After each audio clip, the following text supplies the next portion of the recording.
He's at an all-time low for him. He's at 33%. Very few presidents have been at that level. Let's start, though, with a number of primary elections taking place in the US today that are shaping the future of both the Democratic and Republican parties. They're pitting newcomers against established party candidates, so those frictions in American politics are playing out in key races all across the country. They are highlighting shifts within both of those bases, aren't they? As voters sort of weigh up ideological purity, I guess, over political experience. What do all of that mean for the midterms? Let's speak to Dr. Larry Sabato, who's a founder and director of the University of Virginia's Centre for Politics, and is watching closely. He is absolutely soaked in the details. Larry, hello, good evening. Good evening. Thank you for being with us. Okay, just give us a snapshot, an overview of the primaries that are happening in America this week.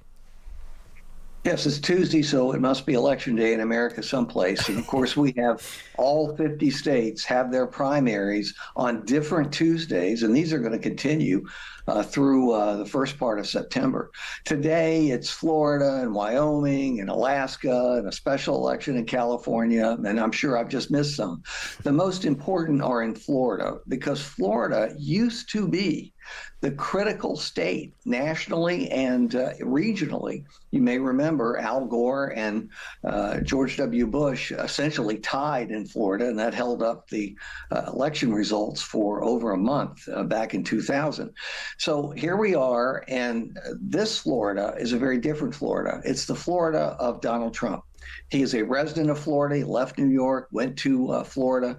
He totally controls the Republican Party there. If he endorses a candidate, the candidate almost always is nominated, and that's going to be the case tonight. But the Democrats are trying for a comeback in a year that is pro-Democratic. Democrats will be winning in some surprising places in November.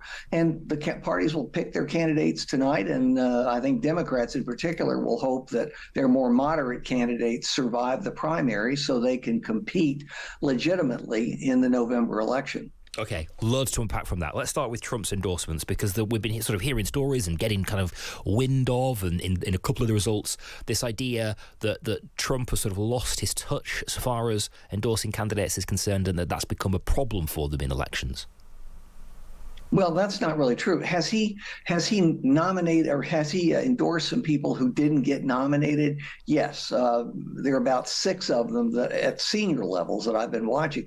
But he has endorsed hundreds of candidates who have been nominated. Right. Now, some of them are close races, but in a lot of very close races, he gets his choice more so than any other modern president in either party. So I think that's a bad rap for Trump. There are many legitimate raps for Trump, but that is a bad rap. Right. So that's really important detail. He's still got it. Oh, he's still got it in the Republican Party. Also, they don't criticize him.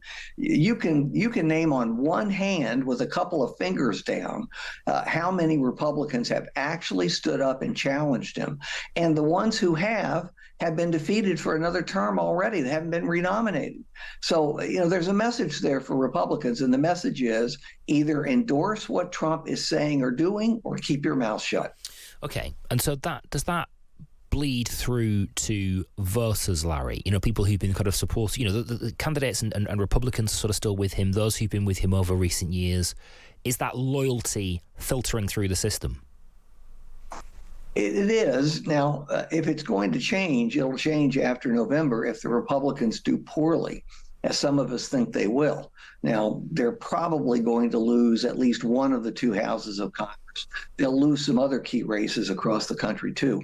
That's a testing point. Will that encourage Republicans to start challenging Trump? He's at an all-time low for him. He's at 33%. Very few presidents have been at that level. 33% favorable ratings. And it's hard to govern when you're at 33% and people don't believe you're doing a good job, and they don't like you economically, and they're very unhappy about the Iran war, and they also notice a lot of corruption and greed. That's a tough platform to run on for Republicans. Okay. And the other thing you said that piqued my interest was you said that this is a pro-Democrat year. What do you mean by that?